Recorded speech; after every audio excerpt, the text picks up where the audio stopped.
दोस्तों, क्या कभी आपने भूतिया जहाज या विमान के बारे में सुना है?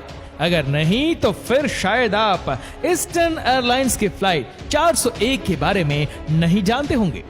फ्लाइट 401 को भूतिया जहाज के नाम से भी जाना जाता है, और ऐसा क्यों, ये जानने के लिए आपको इस वीडियो को अंत तक देखना होगा।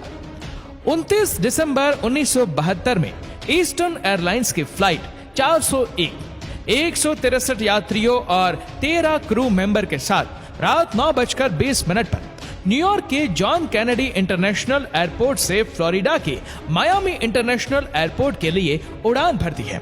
इस समय विमान को उड़ा रहे थे 55 वर्षीय फ्लाइट कैप्टन बॉब लॉफ्ट, जो कि एक बेहतरीन पायलट थे और इन्हें करीब 29,700 फ्लाइट आवर्स का अनुभव था। वहीं इनके को पायलट के तौर पर 39 साल के स्टॉक स्टील मौजूद थे, जिन्हें कुल 5800 फ्लाइट आवर्स का एक्सपीरियंस था। साथ ही फ्लाइट इंजीनियर की भूमिका में 51 साल के डॉन रेपो मौजूद थे, जिन्हें 15,700 फ्लाइट आवर्स का अनुभव था। दोस्तों, उस रात 9:20 पर न्यूयॉर्क के जॉन कैनेडी इंटरनेशनल एयरपोर्ट से उड़ान भरने के बाद प्लेन में सब कुछ सामान्य चल रहा था। यात्री अपनी यात्रा का लुत्फ उठाने में व्यस्त थे, तो वहीं क्रू मेंबर भी अपने काम में लगे हुए थे। जहाज को उड़ते हुए अब लगभग 2 घंटे का वक्त बीत चुका था और अब समय हो चुका था 11:30 का। इसी समय इस जहाज को मायामी के ऊपर उड़ते हुए मायामी इंटरनेशनल एयरपोर्ट पर लैंड करना था। इसलिए जहाज के मुख्य पायलट बॉब लॉफ्ट के द्वारा जहाज की लैंडिंग गियर लीवर को नीचे किया गया। आपकी जानकारी के लिए बता दें कि लैंडिंग गियर एयरप्लेन को टेक ऑफ और लैंडिंग के दौरान मदद करता है, और लैंडिंग गियर के खुलते ही नोज गियर नाम के इंडिकेटर का रंग हरा हो जाता है। लेकिन यहाँ कुछ अलग हुआ। दरअसल को पायलट स्टोक स्टील ने जब उस इंडिकेटर की तरफ देखा तो वहां उन्हें कुछ हैरान कर देने वाला नजारा दिखा। दरअसल लीवर के नीचे होने के बाद भी इंडिकेटर जला ही नहीं था। स्टॉक स्टील ने तुरंत ही ये बात अपने कैप्टन बॉब को बताई। कैप्टन बॉब ने एक बार फिर से लीवर को उठाकर नीचे गिराया, लेकिन इस बार भी ये इंडिकेटर नहीं जला। दोनों पायलट को समझ नहीं आ रहा था कि आखिर ये इंडिकेटर जल क्यों नहीं रहा था, और बिना किसी इंडिकेटर के जले हुए वो उस बात का अंदाजा भी नहीं लगा सकते थे कि प्लेन का लैंडिंग गियर खुला है कि नहीं। और अगर बिना लैंडिंग गियर के खुले प्लेन को लैंड करवाया जाता तो एक बड़े हादसे का शिकार होना तय था। इसलिए पायलट ने तुरंत एटीसी से संपर्क कर उन्हें इस बारे में बताया कि उनके जहाज का लैंडिंग गियर नहीं खुल रहा है।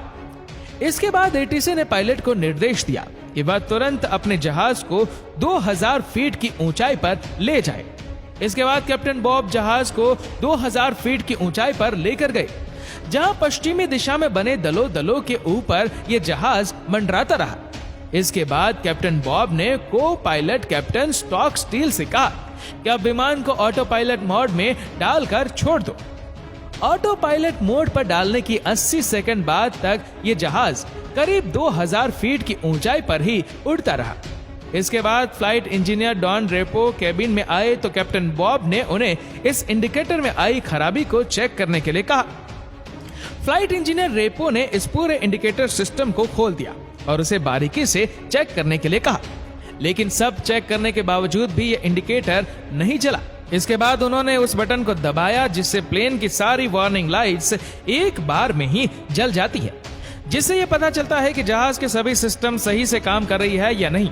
लेकिन उस बटन को दबाने के बावजूद भी यह इंडिकेटर नहीं जला, जिसके बाद कैप्टन बॉब ने रेपो को आदेश दिया कि वह जहाज के बॉटम केबिन में जाकर उसमें बनी एक छोटी सी खिड़की से देखे कि लैंडिंग गियर खुले हैं या नहीं। रेपो बिना देरी किए बॉटम केबिन में पहुंचे, जहां उन्होंने देखा कि जहाज के पीछे वाले लैंडिंग गियर तो खुल चुके हैं, लेकिन नॉज लैंडिंग गियर अभी भी बंद है और बिना नॉज लैंडिंग गियर के प्लेन को लैंड करवाया ही नहीं जा सकता था। और अगर वह ऐसा करने की कोशिश करते भी तो भी प्लेन एक बड़े हादसे का शिकार बन जाता।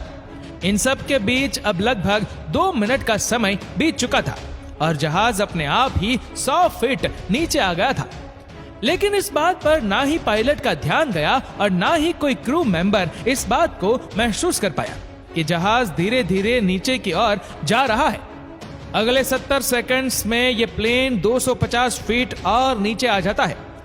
इसके बाद प्लेन के सभी वार्निंग अलार्म एक साथ बजने शुरू हो जाते हैं। जहाज में हर तरफ अफरा तफरी का माहौल बन जाता है। सभी पैसेंजर्स डर के मारे इधर उधर दौड़ने लगते हैं।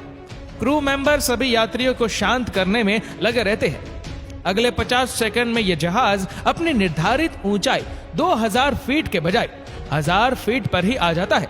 इसके बाद को पायलट्स स्टॉक स्टील इस विमान को 180 डिग्री पर घुमाने का प्रयास करता है, लेकिन ऊंचाई कम होने की वजह से वह इसमें सफल नहीं हो पाई और अगले 10 सेकंड से भी कम समय में यह विमान नीचे आकर क्रैश हो गया।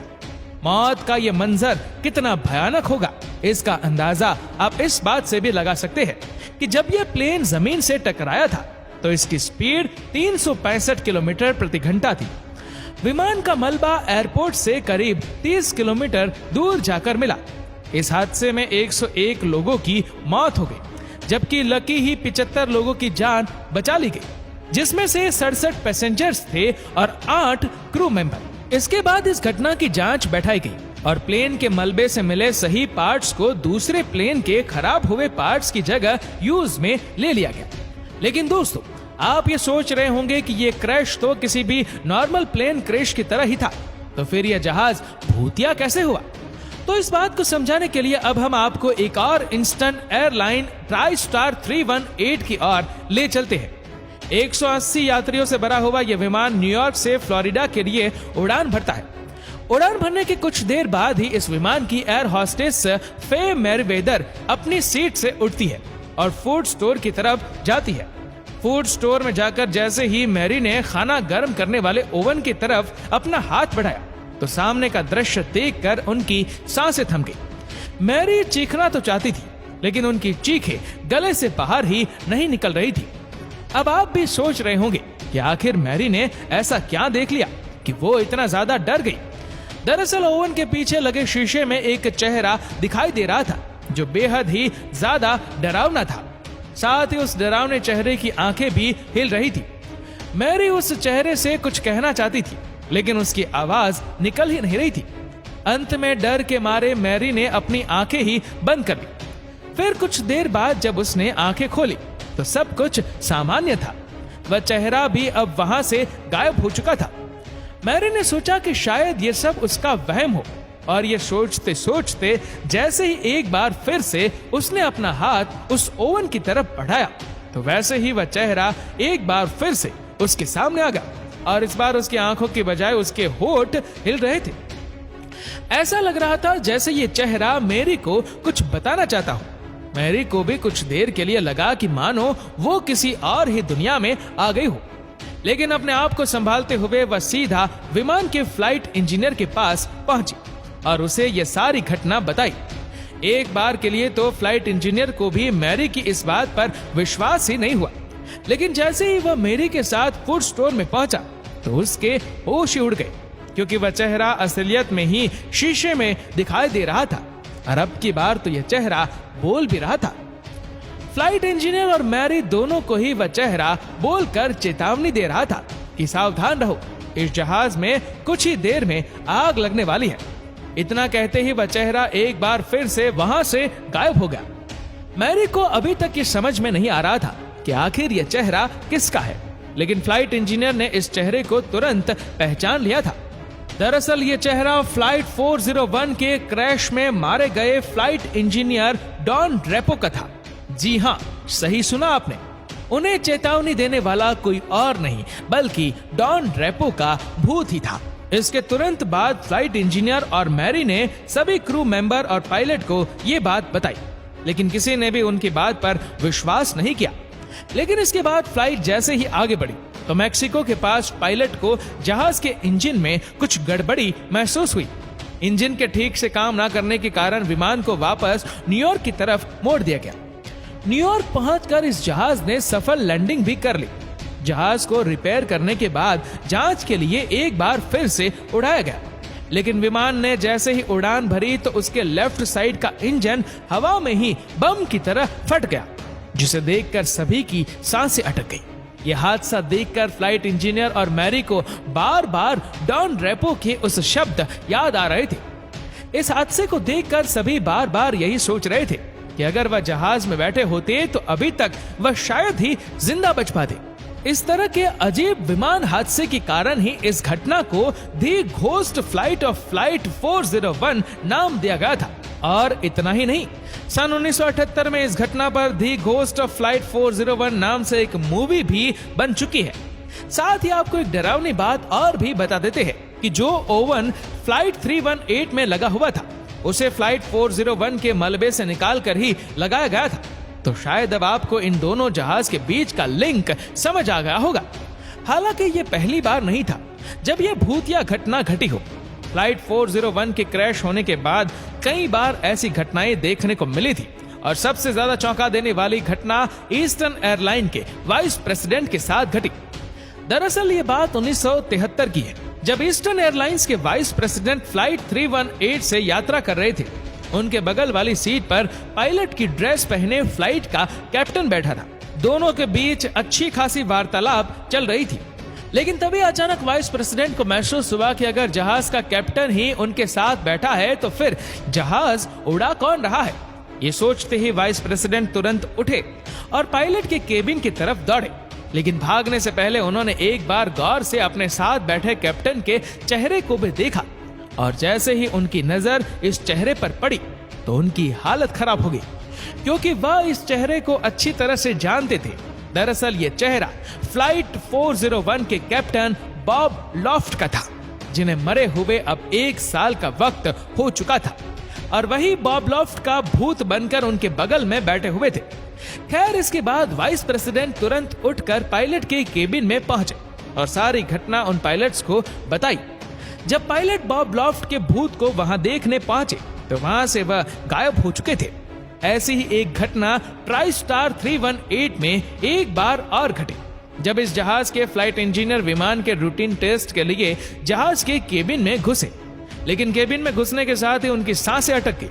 और ऐसा इसलिए क्योंकि फ्लाइट के केबिन में उन्हें डॉन रेपो का भूत बैठा हुआ दिखाई दिया। फ्लाइट इंजीनियर को देखने के बाद डॉन रेपो का ये भूत उठा और उनसे बोला कि जहाज में सब कुछ ठीक है। इतना कहते ही वह तुरंत जहाज के पीछे वाले दरवाजे से कहीं गायब हो गए। जब इस तरह की घटनाएं बढ़ने लगी तो कंपनी ने सच्चाई का पता लगाने के लिए एक जांच कमेटी बिठाई, लेकिन अब इस जांच कमेटी का एक अधिकारी मायामी से अटलांटा की यात्रा पर थे, तो उन्हें भी पायलट के केबिन में डॉन रेपो का भूत काम करते हुए दिखाई दिया। ईस्टर्न एयरलाइंस 401 के क्रैश होने और उसके बाद होने वाली भूतिया घटना ऊपर जॉन ली फुलर द्वारा दी घोस्ट ऑफ फ्लाइट 401 नाम की एक किताब भी लिखी गई। इस बुक में बताया गया है कि एयरलाइंस 401 क्रैश होने के बाद कई जहाजों के साथ भूतिया घटनाएं घट चुकी है, और जिन जिन विमानों में भूतिया घटनाएं घटी वह इसलिए क्योंकि जहाजों में फ्लाइट 401 के मलबे से बचे हुए विमान के हिस्से को निकालकर इस्तेमाल किया गया था। शायद यही वह कारण था कि इन सभी विमानों में भूतिया घटनाएं देखने को मिल रही थी। खैर, चाहे जो कुछ भी हो, लेकिन कहीं ना कहीं डॉन रेपो के मरने के बाद भी अपना फर्ज पूरा किया और कई लोगों की जिंदगी बचा ली थी, वरना उस दिन फ्लाइट 318 का भी वही हाल होता जो फ्लाइट 401 का हुआ था। तो दोस्तों, इस वीडियो को लेकर आपकी क्या राय है नीचे कमेंट करके जरूर बताएगा, और अगर आपको वीडियो अच्छा लगा हो तो इस वीडियो को लाइक करेगा, शेयर करेगा ज्यादा से ज्यादा लोगों तक, और ऐसी ही और भी रोचक जानकारियों के लिए सब्सक्राइब करें हमारे यूट्यूब चैनल को और फेसबुक पर फॉलो करें हमारे पेज को। धन्यवाद।